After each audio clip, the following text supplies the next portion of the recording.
spiritual blood to know that we can depend upon the Word of God. Exploring the Word, weekday afternoons at 3 Central on American Family Radio. This is American Family Radio, a listener-supported ministry of the American Family Association.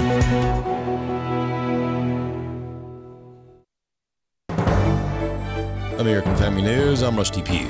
President Trump addressing the nation last night, providing Americans with an update on Operation Epic Fury. He gave an ultimatum to Iran. If there is no deal, we are going to hit each and every one of their electric generating plants very hard and probably simultaneously. We have not hit their oil, even though that's the easiest target of all, because it would not give them even a small chance of survival or rebuilding. But we could hit it, and it would be gone, and there's not a thing they could do about it. Former Navy SEAL and Fox News contributor Mike Sorelli says it was not a mission accomplished speech. There's more to do on a self-imposed timeline. Here are the 4 things that are going to happen over the next 2 to 3 weeks. 1, thin the herd. They're going to continue to strike the regime leadership. 2, boot to the financial jugular. They're going to either seize or destroy oil infrastructure. Turn the lights out. They will hit the energy infrastructure for the people in the regime of Iran. But the 4th is the most important. It is going to be this next wave, a coastal killer, hitting all their offensive capabilities that threaten the Strait of Hormuz.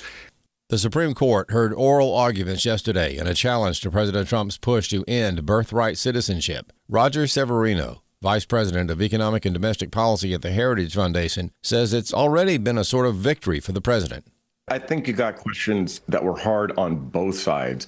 And that itself is a victory for Trump already. Because remember, when President Trump issued the executive order, the academic left, the plaintiffs bar, right? Lawyers are not friendly to President Trump by and large. They said, this is crazy. This will never get the attention of the Supreme Court. And look what happened. A middle school in Kansas is taking Chromebooks away from students to limit distractions. Inga Ursing is principal at McPherson Middle School in Kansas. Well, 4 years ago, our school decided to go cell phone free, and we saw just a huge benefit to that with both our culture and our student focus by not having cell phones.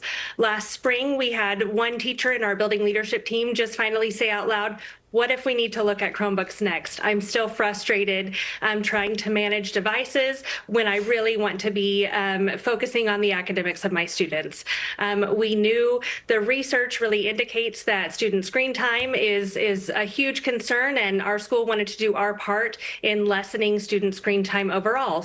A federal judge ruled that President Trump's executive order defunding NPR and PBS is viewpoint discrimination and unconstitutional. Steve Jordahl reports. U.S. District Judge Randolph Moss ruled on Tuesday that the executive order, titled Ending Taxpayer Subsidization of Biased Media, was retaliation by President Trump because he didn't like the publicly funded media outlets' points of view. Tim Graham of Media Research Center says the EO is already a year old, and the ruling is too little, too late for NPR and PBS. Their money was clawed back for the next 2 years, and the Corporation for Public Broadcasting closed their offices. So while the ruling did go against the president, it's an empty victory for the networks. He wanted to rescind the funding. Congress agreed and rescinded the funding. So this ruling doesn't really mean much except as a happy press release for PBS and NPR. Graham says the networks claiming bias on the part of the president was the pot calling the kettle black. PBS and NPR specialize in viewpoint discrimination. It is really rich for them to run around complaining that the Republicans defunding them is punishing them for their viewpoint. And he says the ruling shows that PBS and NPR are nothing more than a press office for the Democrat National Committee. It admits that they're a pile of leftists, which everybody knows. Viewpoint discrimination is what PBS and NPR have been doing since the 1970s. I'm Steve Jordahl. An earthquake of magnitude 4.6 in Northern California awakened residents with a jolt early this morning, with many saying they felt their homes shake for a few seconds in a 100-mile stretch, including San Francisco. The earthquake was centered a mile from Boulder Creek in the Santa Cruz Mountains. There were no immediate reports of serious damage. More news online at afn.net and download the AFN mobile app. I'm Rusty Pugh. As we watch world events unfold and fulfill Scripture, It's hard to believe anyone could doubt God and His Word are real, and yet there are so many who either question or completely refuse to believe it. The God Who Speaks is a 90-minute documentary that hits the doubt head-on with evidence that proves God is real and His Word is the ultimate authority. Watch it anytime and invite others to watch with you. Just visit stream.afa.net. That's stream.afa.net. Movies, here's how the good guys get their information. Alert! Alert! Legislation is coming that can drastically alter the course of our families' lives. You must act quickly and call upon all your abilities to stop the onslaught and save life as we know it. Okay, that's not exactly how it works at the AFA Action offices. It would be nice if it did. There's a lot of work and research that goes on behind the scenes at AFA Action, encompassing the Center for Government Renewal, the Center for Judicial Renewal, and iVoter Guide. The moral and political landscape is constantly changing, and it can happen almost in the blink of an eye. The enemy is crafty. He tries to slip things through quickly and quietly, hoping nobody notices. But AFA Action does. Your support keeps us defending and promoting biblical and family values and giving you the in-depth information you'll need when you step into the voting booth. Visit afaaction.net today and find out more. afaaction.net. Hey friends of 8 Days of Hope, human trafficking is the fastest growing crime globally. It's now estimated that traffickers are turning a profit of $236 billion annually. And as awareness of this horrific crime increases, survivors are looking for support as they exit a life of unimaginable hurt and brokenness. At 8 Days of Hope, we are humbled to come alongside ministries that are serving survivors across the United States. We've helped 13 organizations build or remodel transitional homes, counseling centers, and even launch a $4.5 million campus in Central Ohio for girls who are rescued from this monstrous crime. Today, we are looking for volunteers who are skilled in construction to join us as we work together to end human trafficking. If you love roofing, are skilled in plumbing or electrical, or just consider yourself handy, we would love for you to join us. You must be 18 and older and pass a background check to serve with this arm of the ministry. To get involved, email us at safehouse@8daysofhope.com. That's safehouse@8daysofhope.com. Jenna Ellis in the morning on American Family Radio. I love talking about the things of God because of truth and the biblical worldview. The U.S. Constitution obligates our government to preserve and protect the rights that our founders recognize come from God, our Creator, not our government. I believe that Scripture in the Bible is very clear that God is the one that raised up each of you, and God has allowed us to be brought here to this specific moment in time. This is Jenna Ellis in the morning. Good morning. It is Thursday, April 2nd, and a lot happened yesterday. Yesterday evening, especially, President Trump addressed the nation and gave an update on the conflict in Iran. Of course, basically the bottom line was, this is the biggest, most baddest beatdown of Iran ever in the history of time, and kind of flaunted what the United States was doing to keep the world safe. And so whether or not the skeptics of the Iran conflict really bought into some of that, I think he kind of rambled a little bit at the end, but the first, especially maybe 5 or 10 minutes or so, was really important to kind of reset the objectives, why the conflict was necessary initially, to ensure that Iran did not get nuclear capabilities, and to ensure that the West and the world writ large is protected, and particularly as well with regime change. So he did talk about reopening the Strait of Hormuz to make sure that oil prices go down, and said that we could expect that in the forthcoming weeks. So this isn't over yet, but at the same time, he, I think, did a very good job of kind of resetting the goals, the strategic objectives, why we initially began the conflict, and why we are continuing, at least at this stage. President Trump also talked about Artemis 2, which is the first manned crew that will orbit the moon.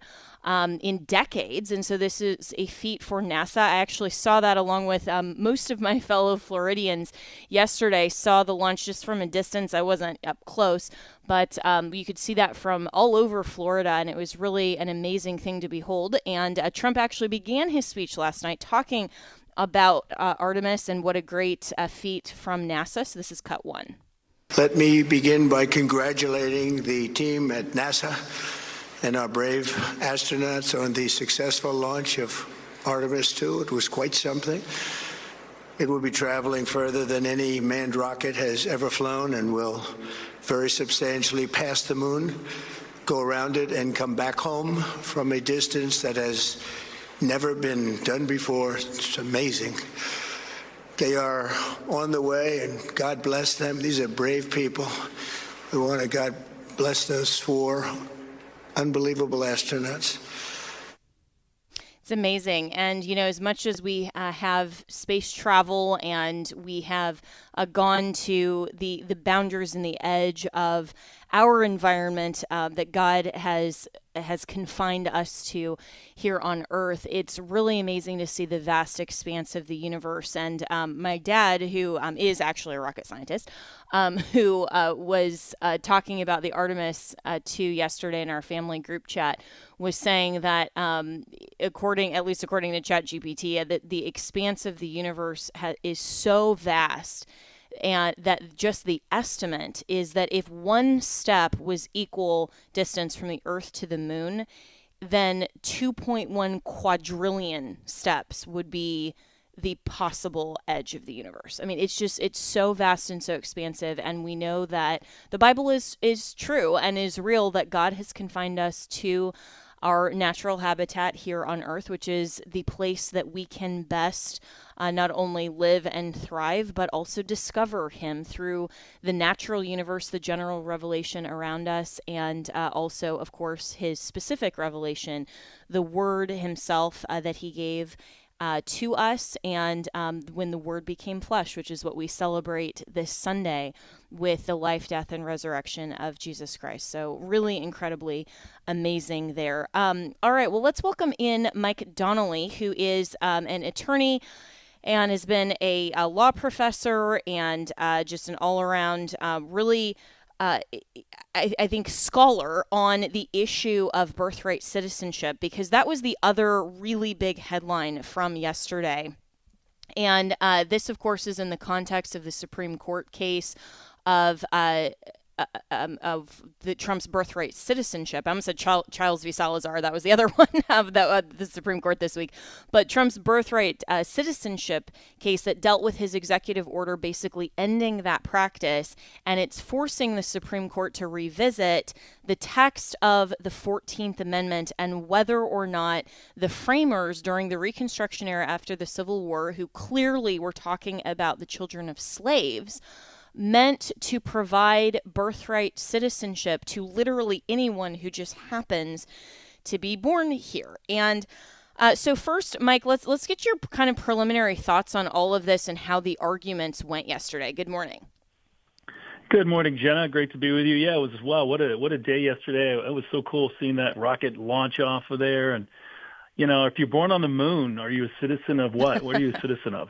You know, I mean, are we gonna or get Mars there? If Elon Musk has his way with his 37th child?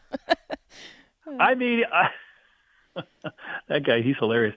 I think we're going to get to Mars. I mean, I think in our lifetime we will see human beings on Mars, which is going to be pretty wild. I mean, you know, it's funny. I don't want to digress too much, but as a kid, you know, I didn't grow up as a Christian. I read tons of science fiction stuff. I'm not sure if that was good or not. Probably not. But one book I read was written by Robert Heinlein, who's a famous science fiction writer, and it was called Stranger in a Strange Land. Not really what I would necessarily recommend to Christian kids, but if you want to understand Elon Musk, read that book, because I think he thinks that's who he is. He's the main character in that book. It's very interesting. But getting to yesterday, I listened to the oral arguments at the Supreme Court. I didn't get a chance to go in there. It's pretty crowded. Well, pretty cool that the president, I mean, this is the first time a sitting president has attended apparently a Supreme Court oral argument. That's pretty interesting to me. Yeah. I'm not sure if that was a good idea or not, actually. Yeah, it kind of came off as Trump wanting to be there, saying, he had a vested interest in this. And maybe, some outlets were speculating maybe for the purpose of trying to intimidate the justices, kind of lock eyes and, do that like father of the bride sort of thing. But, and I don't think that that's going to necessarily have any effect. But I think at least the perception of a lot of us watching was that, wow, he's taking this so seriously. He's actually going and watching the arguments. He's not just, kind of taking the passive, well, my Solicitor General will handle it. Well, and the Solicitor General, I thought, did an excellent job. John Sauer did, I think, a very, very good job of arguing a very complicated issue, because, what we're talking about here is going back to try to understand what the framers of the 14th Amendment intended back in 1868. And it's not that simple, because you also have to go back to the founding, and you got to kind of trace forward. What did the founders understand? What were we doing? And then what did the framers intend by the 14th Amendment? Clearly it was to reject Dred Scott.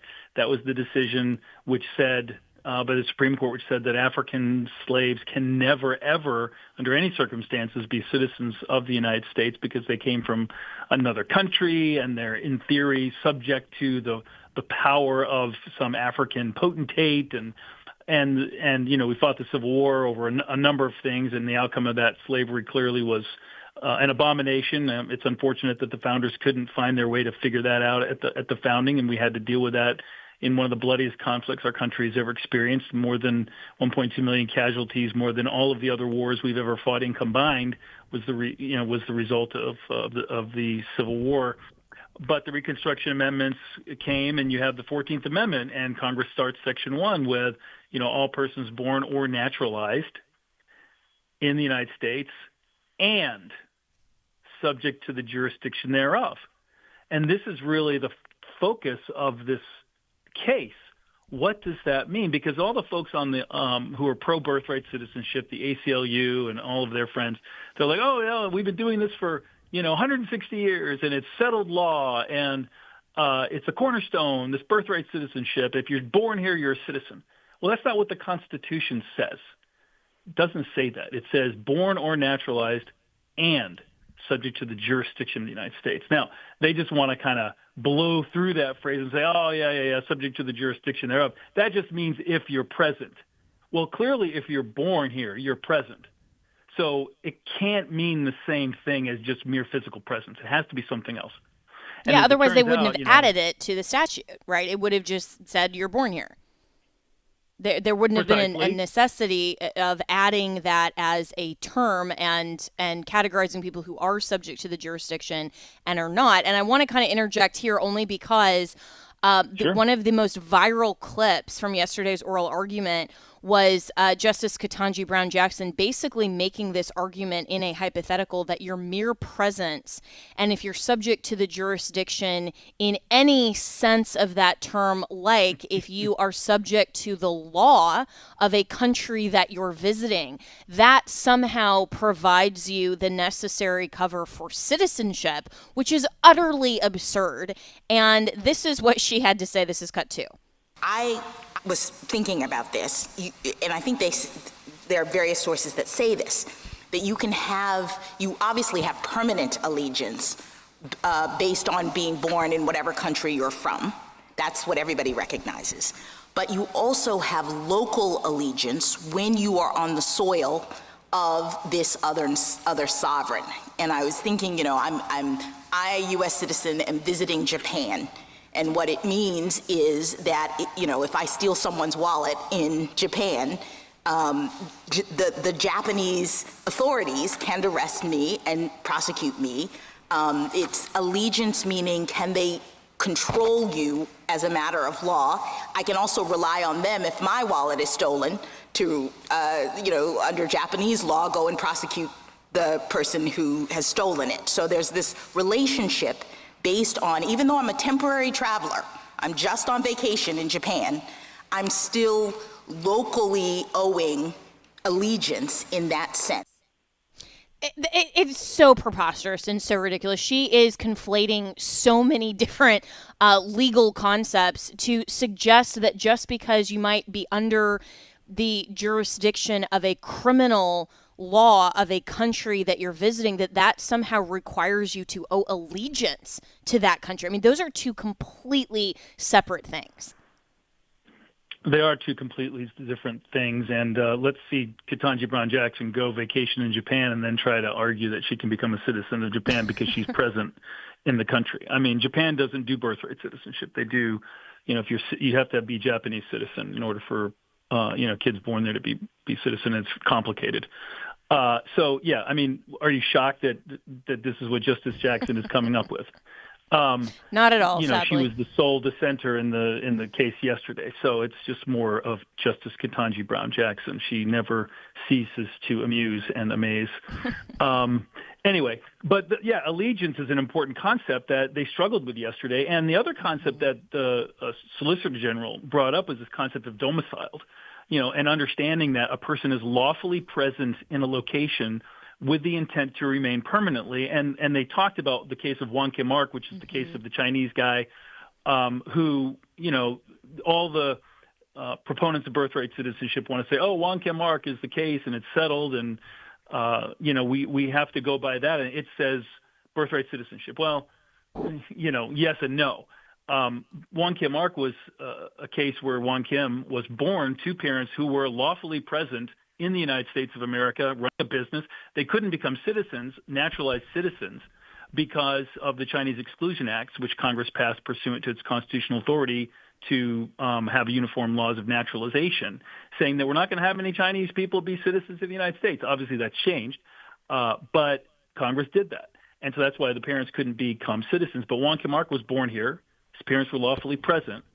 And that means he was subject to the jurisdiction thereof, because you impute the domicile of the parents to the child to determine whether or not the child is subject to the jurisdiction.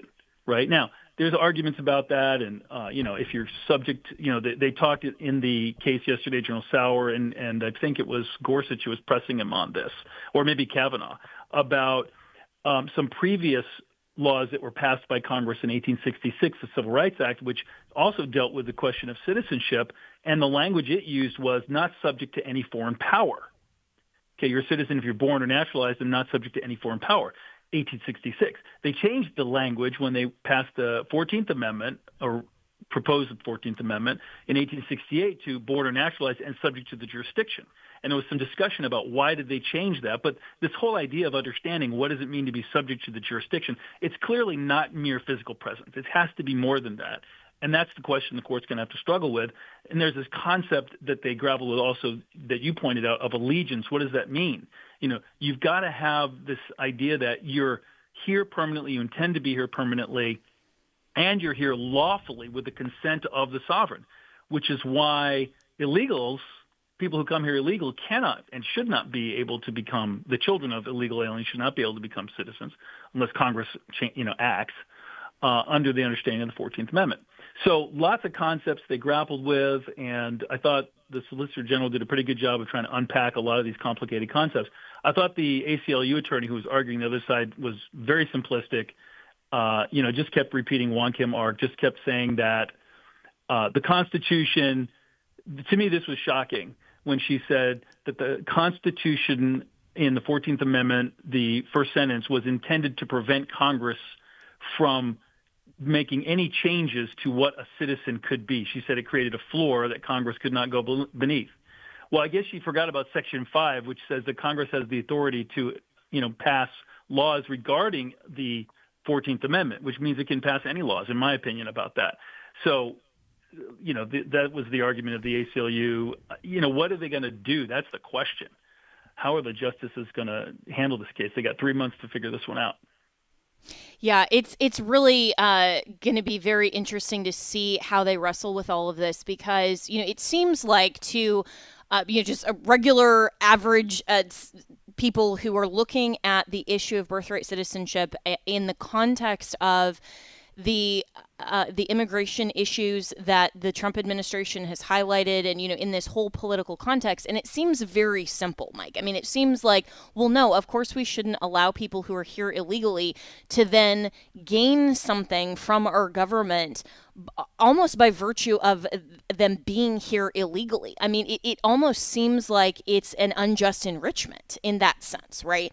And so it seems like a very simple proposition to say if you're here legally, whether you're a permanent resident or however, they want to distinguish that if you're the parents are citizens, if you're here legally, that is a totally different and permanently, not just a visitor that's here legally and permanently, that's very different than someone who is here illegally and then is going to basically take advantage of the system. And yet we have all of these different arguments and nuances, and almost like it's so overcomplicated when it really doesn't need to be. And we need to take a break here, but I want to hold Mike on through the break because we actually have a lot more to talk about on this particular issue because there are a lot of incentives and perverse incentives that our current system allows if we don't have a handle on birthright citizenship. And if the court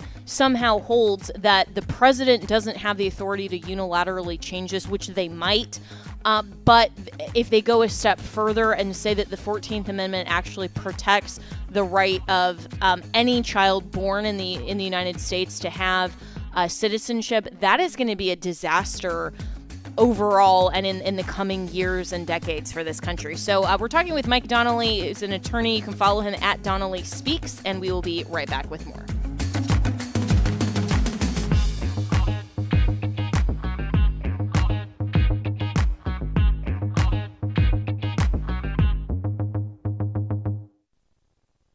Okay, here's an assignment for you, if you will. I want you to take some time and think about a getaway that gives you a chance to get together with other people of faith, deepen your walk with God, and make new friends, all while enjoying the Creation Museum and the Ark Encounter in Kentucky. I'm talking about joining AFA at the Ark, October 29th and 30th. This is a great opportunity to break away from the grind of everyday life and draw closer to God through special presentations from Patricia Engler and Brian Osborne of Answers in Genesis. It also includes entrance to the Creation Museum on Thursday and the Ark Encounter on Friday. Friday's dinner includes a panel discussion with Tony Vitagliano, Walker Wildman, and Wesley Wildman, Vice Presidents of American Family Association. This is an event that can fill up quickly, so hurry to afa.net/events to register for AFA at the Ark 2026. afa.net/events, and we'll see you at the Ark. He is risen. He is risen indeed. Hey, it's Bible League International, and in this season of Easter, most of us can go to Mark 16 and read where the angel says to Mary, "You're looking for Jesus, but he's not here. He's risen indeed." But that's not true for most evangelical Christians who live in the regions of Asia, Africa, the Middle East, and Latin America. They've never read those scriptures in their own Bible. Why? They don't own one because of corrupt governments and majority religions that do everything to stop the advance of the gospel. But it's also because of the mighty move of God. This is where Christianity is growing fastest in the world, but we know at Bible League that as many as 9 of 10 Christians have no access to the Bible. It is so important for the Bible to be made available in whatever languages that are needed by people to be able to have in their hand and to read it. AFR and Bible League have a goal to bless 4,000 Bible-less believers this Easter. You've done it for 1,000. We've got 3,000 to go. So at $5 a Bible, $100 sends 20. Will you give at sendbiblesnow.org? Sendbiblesnow.org. And would you do it by April 5th? Hello, Americans. I'm Todd Starnes. Stand by for news and commentary next. A shocking number of doctors, nurses, and others in the medical profession are posting online messages threatening to injure conservatives. And in many cases, they're hoping conservatives suffer violent injuries. A labor and delivery nurse at Baptist Health Boca Raton in Florida posted a video hoping Press Secretary Caroline Leavitt suffers medical complications during childbirth. In New York City, a pair of detectives were manhandled and denied treatment at NYC Langone Hospital in the Cobble Hill section of Brooklyn. The medical team thought the detectives worked for ICE. The hospital apologized, but former Mayor Eric Adams said it was a total moral collapse, and apologies are simply not good enough. Those working in hospitals swear an oath to care for their patients. Clearly, that oath has been violated. And now we have to wonder just how many patients were either denied treatment or given inadequate treatment simply because of their conservative political beliefs. I'm Todd Stearns. Welcome back to Jenna Ellis in the Morning on American Family Radio.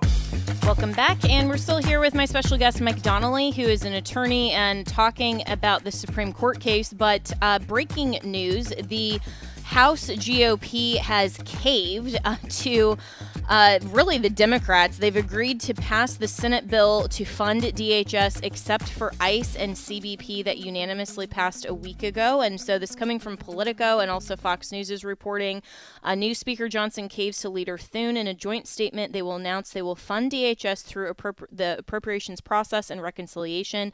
Legit what could have been done on Friday. This is basically what the Senate did that House leadership called quote unquote garbage. So Chuck Schumer is now out on X saying news House Republicans caved. And I'm sitting here wondering, do Republicans really have a majority or not? You know, it doesn't really seem like it, but at least, you know, that will be the plan to move forward. So the Senate agreed via voice vote to send a bipartisan deal funding the whole department except for President Trump's immigration enforcement and border security efforts to the House for consideration.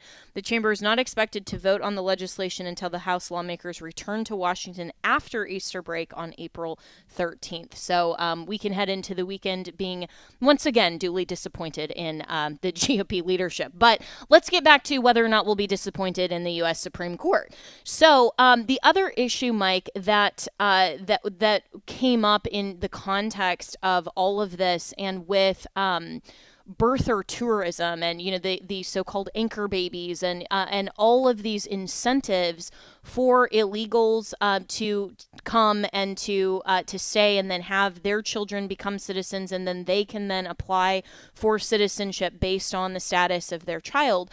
There was also a report on Fox News this past weekend where a reporter or a commentator on Fox was talking about how the Chinese Communist Party is actually paying a lot of individuals to come to the United States, have Chinese babies who then become American citizens, and then eventually they're able to vote in our elections. And so it's basically a quiet but hostile takeover within using our own system. So this was the interview between Kayleigh McEnany and her guest, Eric Eggers. This is cut 3. You think China is sending CCP, so communist sympathizers, to the United States to have children to make them citizens and really kind of change the ideology of our country? Is that right? Well, you don't have to take my word for it, Kayleigh. You can take China's. They have over 1,000 companies in China that advertise this service to these Chinese elites. And China's own estimates, by the way, suggest that up to 100,000 people per year travel from China and that are then born in this country. And over the last 13 years, given the loopholes that the Obama administration created, that's potentially up to 1 million people who can start voting in this country by 2030 or earlier. Peter Schweitzer has called it a Manchurian generation, and it's a very real threat. Look, Donald Trump was elected because of the travesty that Joe Biden created, allowing so many people to enter this country illegally. They've taken good steps to secure the border, and that's necessary but not sufficient. Ending the birthright citizenship loophole that the Obama administration created is a very important next step to restoring American sovereignty. Donald Trump understands that, and that's what his executive order last year was meant to address. Wait, so 1 million by 2030 could be new voters. I mean, elections are decided by a few thousand votes in some cases. This could technically swing an election. Oh, absolutely. And I think we all know, based on all the data, which party China tends to favor. I promise you, it's not the Trump administration. It's not conservatives who have finally taken the threat that China poses to us head on in an honest way. It might be the party represented by Barack Obama who created the loophole in the first place. So, Mike, you know, these are things that go far beyond the left's, you know, cries for, oh, humanitarianism. And, you know, what about the poor babies who arrived here no fault of their own and they're not responsible for their parents' crimes and, you know, blah, blah, blah. But this is a very real threat. It is. You know, John Sauer said yesterday, you know, in 1868, it took months to get to the United States. Now everyone's a plane trip away. You know, John Roberts, you know, in a quip, which people are spinning to try to say, oh, he's skeptical, which he might be, but I'm not sure you can use this quip for that purpose. He said, well, yeah, it's a new world, but it's the same Constitution. That's true, but President Trump was elected for a reason, as that clip demonstrated, and, billions of dollars of fraud from, illegal alien communities in Minnesota, the Somali community sending tens of billions of dollars from America back to Somalia. It's not just limited to those communities, and it's not just limited to illegal aliens. We got fraud all over the place in our country that we've got to deal with. But the fact is, that is a magnet. The modern welfare state is a magnet to people who understandably want to escape their third world, underdeveloped, difficult countries to live in. Look, we live in the best country, the greatest country, with prosperity, a standard of living that people can't even imagine in other places. And, they think of America as the beautiful country or heaven. And to them, in some ways it is. To us who were born here, it's a blessing to live in this country. And so you can't, in some ways, blame people for wanting to come here. At the same time, it has significant ramifications on whether this country is going to remain the United States of America based on our founding principles. And so that's why this issue has to be dealt with. And look, Jenna, since the founding of this country, we have grappled with issues that have taken decades, even centuries, to figure out. Okay, you're a woman. If you're born in 1868, did you have a say in who was president of the United States? Right, not until the 19th Amendment. Yeah. No, you didn't. Women couldn't vote, generally speaking, until 1920 with the 19th Amendment, right? So that's just one example of things that have lingered for a long time that finally got corrected. The Supreme Court has done things like Dred Scott, which got corrected quickly. But what about Plessy v. Ferguson, where the Supreme Court said, oh, yeah, it's fine to have, water fountains for black people separate from water fountains for white people, or have different schools for black and white, right? It took 60 years before the Supreme Court realized, what, that was wrong. We shouldn't have done that in Brown v. Board of Education, enforcing the Equal Protection Law. So the fact that this is something that has been allowed to happen by the executive branch over decades, birthright citizenship, and interpretation that allows anyone born here without any serious connections here, that has been allowed to happen. It's reached a point where we have to grapple with it as a country from a policy perspective, and now that's coming to the attention of the Supreme Court, and they're going to have to grapple with it. And it's not enough to say that being born here is all you have to be. That's not what the Constitution says. Absolutely. And this whole idea that the 14th Amendment is so clear and so plain as to grant birthright citizenship is a complete mischaracterization of the text of the Constitution. And you mentioned that exchange between John Sauer and Justice Roberts talking about how, it's a new world and people are just one plane ride away from coming here and then having a baby. And then Roberts, and we actually have this clip I'll play in just a second. He says, well, this is, it's maybe a new world, but it's the same Constitution.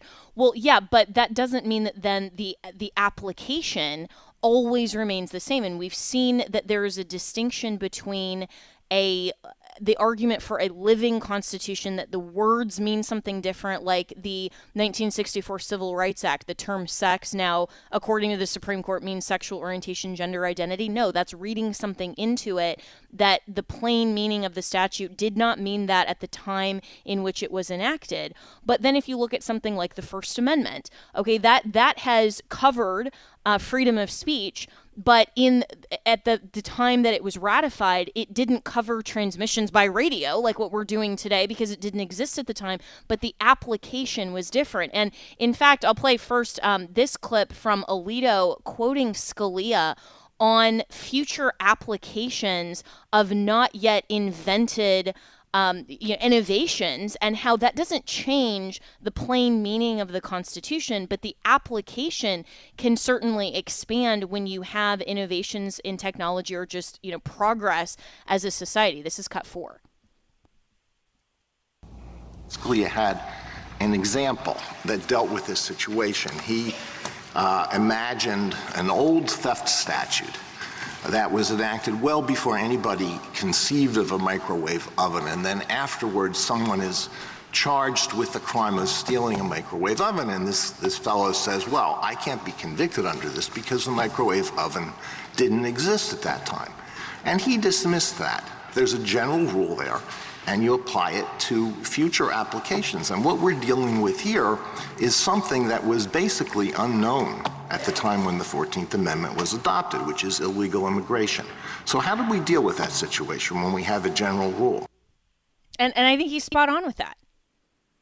He is, and I also would point to one of Justice Scalia's cases in the Fourth Amendment context called Kylo, where Scalia, said, no, it's not okay for the police to use thermal imaging to search your home without a warrant. And thermal imaging devices did not exist at the founding. So yeah, we can certainly understand the general rule, as Justice Alito points out, and apply it to new circumstances. And the Supreme Court is being confronted with that now. And it's not the first time. When was the first time the court interpreted the Second Amendment? 2008. Right? And it was a couple years later they finally got around to, quote unquote, incorporating it against the states in Chicago, a Chicago case. Right? So it can take decades, centuries for the court to get around to questions, and sometimes the circumstances sharpen the focus on what the language means, and now we've got to actually say, okay, here's how that rule applies in this new context, which is exactly what we have now with Trump's executive order. His executive order deals with two categories of persons that are completely different from what the court dealt with in Juan Kemark. In Juan Kemark, that court dealt with a family that was here lawfully and permanently and had a child who was born here to lawful permanent parents who were domiciled in the United States, had no intention to return, and were here lawfully. They owed allegiance to the United States, not in the Justice Ketanji Brown Jackson sense of being subject to their traffic laws. No, they were here. This was their their home. And he was appropriately a citizen. And, the Solicitor General embraces Juan Kemark. He's like, yeah, we agree with Juan Kemark.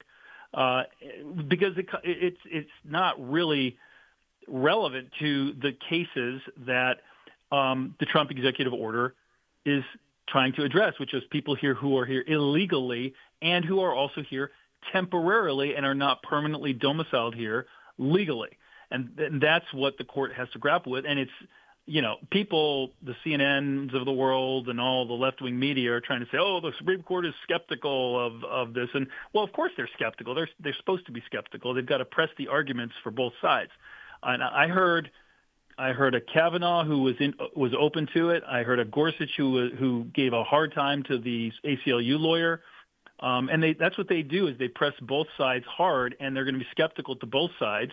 Of course, Brown, Jackson, Kagan, and Sotomayor have already said how they're going to rule back last year in Trump v. Casa, the national injunctions case, when they signed on to opinions that substantively said birthright citizenship is already the law of land. They already decided it. So it's already starting out 3 justices against the executive order. The question is what is Justice Roberts and Justice Barrett going to do? I think they're the ones who are the swing votes here. And Gorsuch, I think it's a little bit of a question mark, but that's kind of where I'm leaning. What does Roberts do and Barrett? Yeah. And we've got to take a break here, Mike Donnelly. So much more Great chat. Thanks so much.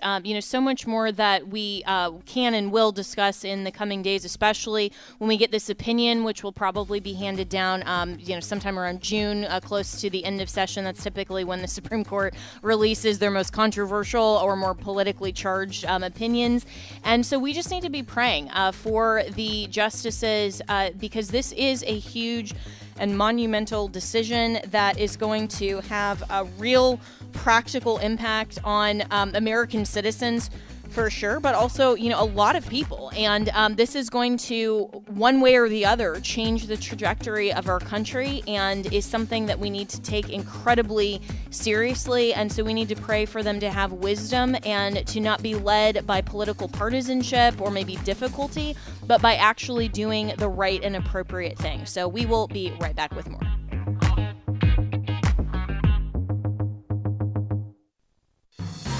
It's understandable that Jesus' unjust trial and torture would upset you, and that his paying the price of our guilt on the cross would humble you to the core. But what about his burial? Anything there that should stir your feelings? Consider the compelling supernatural aspects of Jesus' burial. John MacArthur has the details on the next Grace to You.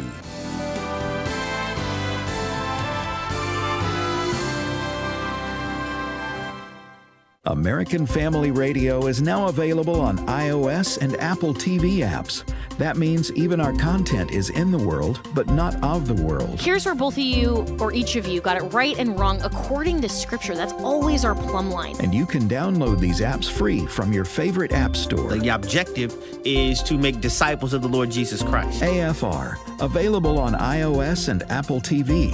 And you can find even more app options at afr.net/apps. Therefore, as you received Christ Jesus the Lord, so walk in him, rooted and built up in him, and established in the faith, just as you were taught, abounding in thanksgiving. My name is Abraham Hamilton III, and this is the Hamilton Minute. The verses from Colossians I just quoted are immediately followed by, "See to it that no one takes you captive by philosophy and empty deceit, according to human tradition, according to the elemental spirits of the world, and not according to Christ." The delusion and deception of humanistic philosophy require its prey to become bitter, entitled, and unthankful. To remain impervious to deception, we must abound in thanksgiving to God. Thanksgiving empowers us to reject the captivity of today's grievance culture. Listen each weekday from 5 to 6 p.m. Central for the Hamilton Corner with Abraham Hamilton III, Public Policy Analyst for the American Family Association.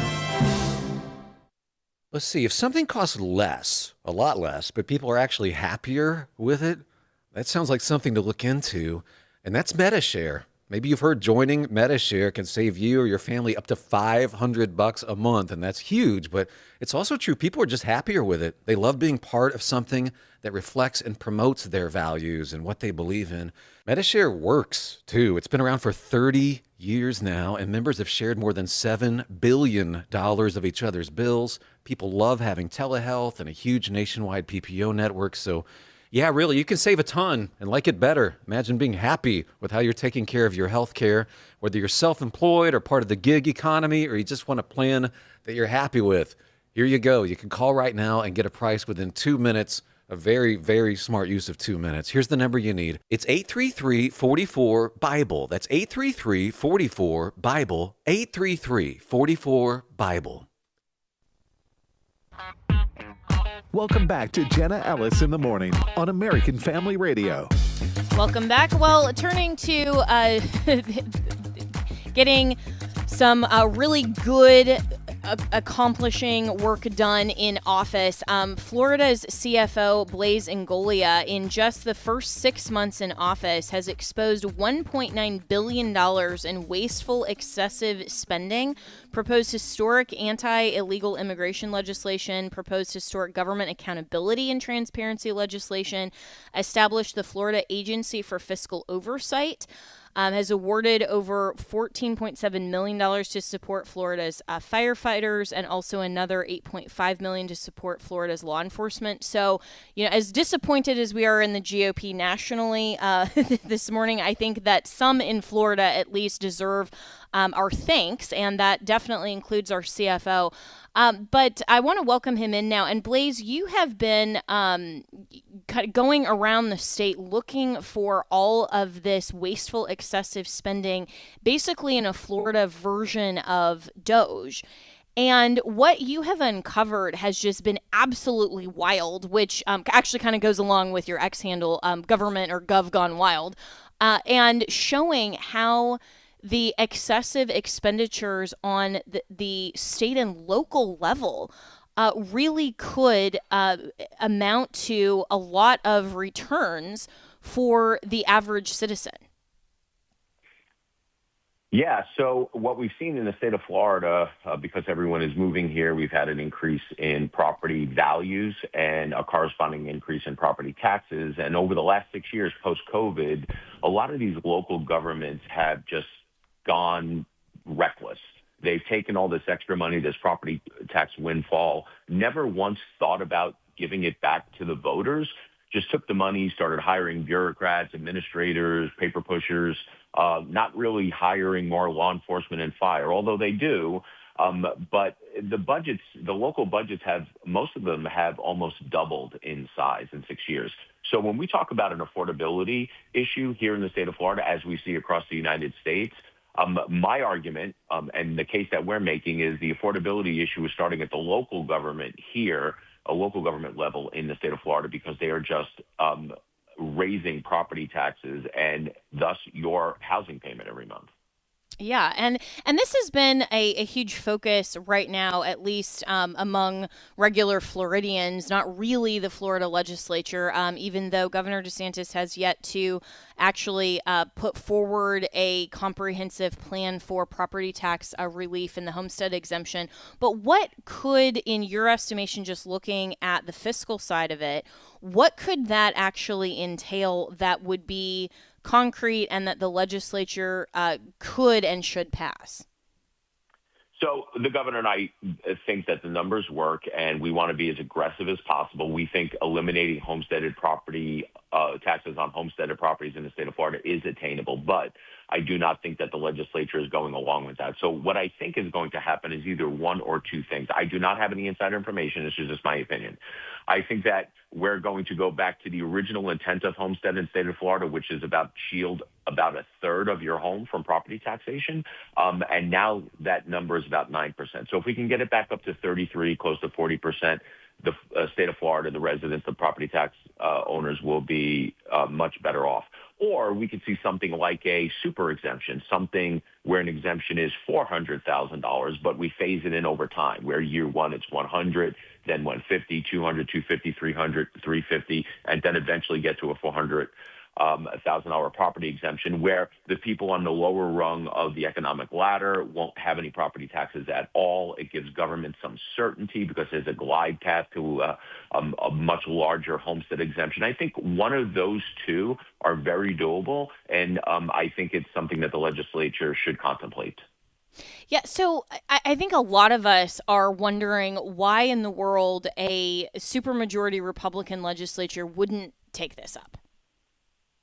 You know what? That's a good question. A lot of these people are very dear friends of mine.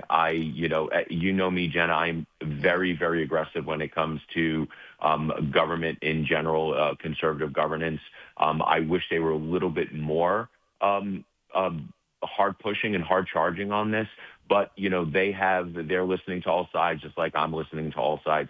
At the end of the day, look, we want this state to remain the most amazing state in the union. That's why everyone is moving here. And I think it is incumbent upon us with the supermajority to govern like a supermajority. The more conservative, the better.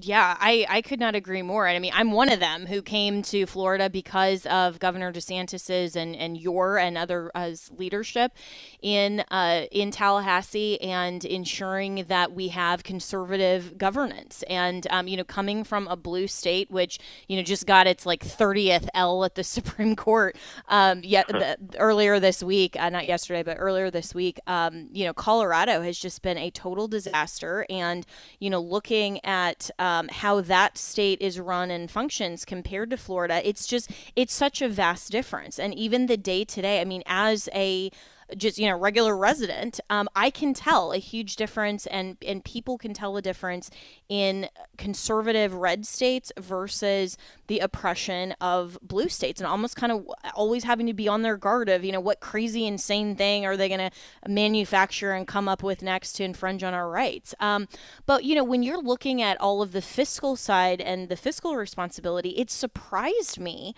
Blaise and Golia, that there has been so much that's been uncovered of waste and even fraud on the local level in even a conservative state like Florida.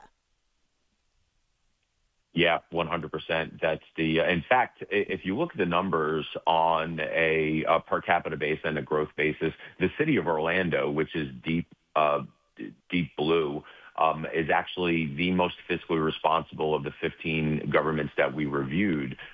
Some of the least fiscally responsible are red counties. It's almost like they take the grassroots for granted. They're like, oh, we're Republicans. They're not going to watch what we're doing. No, somebody's watching. I'm watching. I just did Citrus County, which is deep red. It was part of my Senate district once, $39 million, a small county. $39 million of wasteful and excessive spending. Manatee, which is deep red, $112 million of excessive spending. You have Flagler County we just did, which is deep red. That is $59 million worth of excessive spending. So it is a government thing. It's not necessarily a red or a blue thing. What happens is, and it's a little frustrating because you get Republicans that run on a platform of, I'm going to cut taxes, make government smaller and more accountable. But when they get in there, it's almost like they listen to the bureaucrats and they stop listening to their own gut instinct.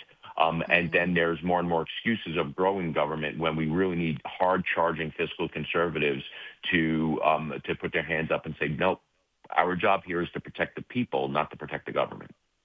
Yeah, and it is so frustrating. I was actually talking to a couple of guests earlier this week, both a Republican and a Democrat, that expressed that exact same sentiment, that, you know, we elect people to do a job, and then it seems like they get to their positions, whether it's Washington or even state and local level, and it's like they become immobile, and they don't know what to do, or they just go with the power that's there. They just want to win the next election. It's like they don't actually execute their job, and that's really frustrating. And so it's good that there is oversight, and especially in your job that Florida, you know, has hired you to do for being the chief financial officer. That's incredibly important to us. And the other thing that happened this week as well, that, you know, and all states, I've been saying for a long time, other states need to have a similar version of Florida Doge and replicate that in their states, because if wasteful spending would stop on the state and local level as well as the national level,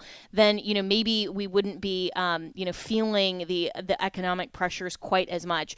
But the other thing that other states need to replicate that Florida is doing, just yesterday, Governor DeSantis signed Florida's version of the SAVE Act, which was to further tighten election security. And so the law mandates that citizenship verification for voter registration and requires paper ballots statewide to ensure a verifiable hard copy. And this just seems like total common sense. And so you were there with Governor DeSantis. Tell us about Florida's version of the SAVE Act. Yeah, basically it mimics what Senator Mike Lee is trying to do in Congress. It says that if you are going to be in the state of Florida, you actually have to have an actual voter ID in order to vote. We took away all these excuses for voter IDs, like student IDs and community IDs, which we've been trying to get out of the law for years, and we've always ran into problems with that.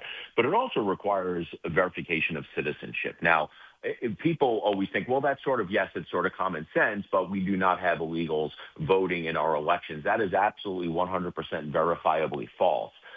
And how do we know that it's false? Because there are actually cities and large metropolitan areas around the United States that have proactively put into their ordinances that illegals can actually vote in local elections. So the bad idea is already ingrained in the state of in the United States.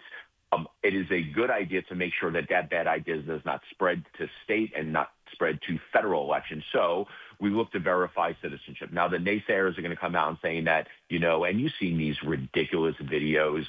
You know, I think it was Elizabeth Banks. They have all these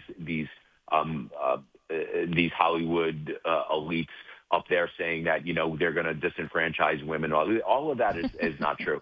So just to show you how good we are here in the state of Florida, if the SAVE Act would have passed at the federal level, we would be 99.8% compliant. There would just be a small handful of people that we would have to go and take a couple of extra steps to verify citizenship.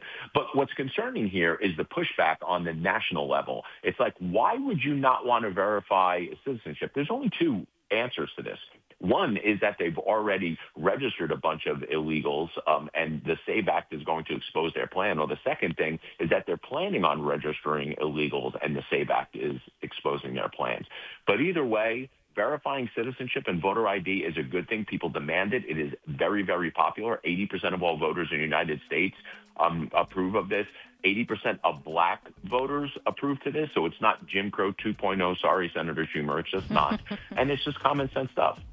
Mm-hmm. Yeah, absolutely. And, you know, and the great thing about this is Florida is taking those steps and not just waiting on Congress to pass the National Save Act before actually cleaning up our elections and making sure that we can tighten election security in the best way possible. And this is such a great example to the other states to say you don't have to just be reliant on Washington. States actually can and should be doing this for themselves. So I really appreciate all of the work that you are doing, Blaise Ngolia. His handle, you can follow him at GovGoneWild.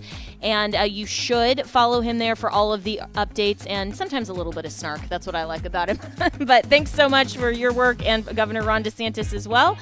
And as always, you can reach me and my team, Jenna at afr.net. The views and opinions expressed in this broadcast may not necessarily reflect those of the American Family Association or American Family